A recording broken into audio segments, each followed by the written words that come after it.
On se retrouve donc pour la suite de la détermination de la solubilité du sel dans l'eau. Donc on s'était quitté tout à l'heure, j'avais introduit 10 g de sel dans les 50 ml d'eau liquide. Donc j'ai continué, j'ai rajouté 5 g. Et alors là, j'ai dû faire une agitation pendant plusieurs minutes. Donc ça veut dire que voilà, la dissolution se fait de plus en plus difficilement. Donc j'ai atteint les 15 g. Ensuite j'ai rajouté 1 g supplémentaire pour voilà, diminuer un peu la marge d'ajout de masse. Parce qu'à 5 g près, je peux tout de suite passer à la saturation. Et donc j'avais rajouté 16 g, j'ai rajouté quand même 1 g supplémentaire parce que je voyais apparaître, quelques grains restaient encore visibles. J'ai rajouté 1 g supplémentaire.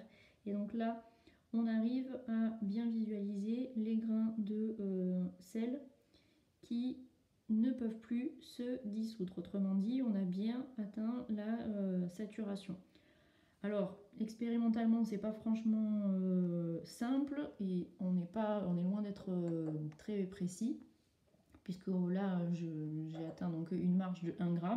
On aurait pu envisager des ajouts de masse de sel plus réduits, bien sûr. Mais voilà, c'est d'autant plus long, d'autant plus fastidieux. Donc là, je me suis arrêtée à 17 g donc, de sel ajouté dans 50 ml. On pourrait se convaincre de l'atteinte de la saturation en rajoutant 1 g supplémentaire. Bon, là, je ne vais pas le faire, ça va être après trop long. Donc maintenant, ça c'est que la première étape finalement, puisqu'on a réussi à dissoudre un peu moins de 17 g, puisque lorsqu'on a atteint les 17 g, la saturation est arrivée.